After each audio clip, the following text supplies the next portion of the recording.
Make a date with Reverend Dr. Ebenezer Markwei at 6 a.m. from Monday to Saturday on Graphic Online via Facebook and YouTube as he expounds on matters of faith. I like to capture my thought to the word bow time. Are you aware?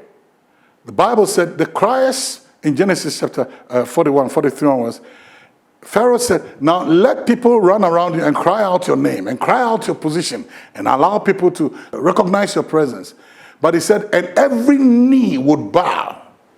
Every knee is going to bow. So the only person that Joseph was second to who would not bow at Joseph's presence was Pharaoh. But everybody beneath Pharaoh, when they see Joseph, they're going to bow. Guess what? Including Potiphar, if he was alive at that time, and his wife. You know what? As for God,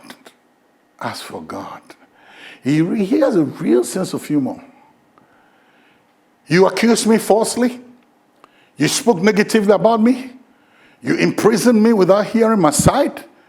You did everything to make me eat the bread of shame.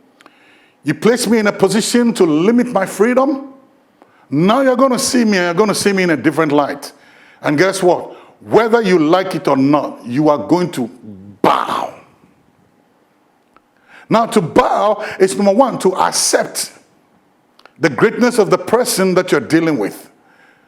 Number two, not just to accept, but to confess it and call the person my Lord and call the person my boss. And then thirdly, is also to do obeisance. Let your knees bend. That is, place yourself at a place of discomfort. Men will either like to lie down in rest or ease, or stand or sit. But this time he said, bend your knees, whether you like it or not. Hey, God has a bow time for somebody under the sound of my voice. God has a bow time for you. Somebody is going to bend the knee.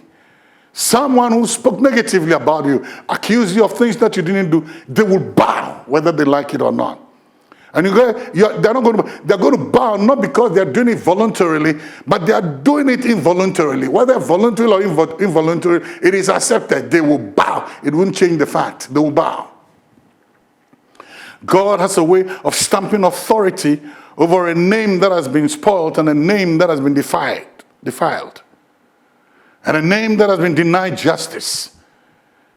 God has a fine way of establishing authority and putting a new song in your mouth. Sometimes for a moment, ignore some people, some things. But the time is going to come, they're going to bow.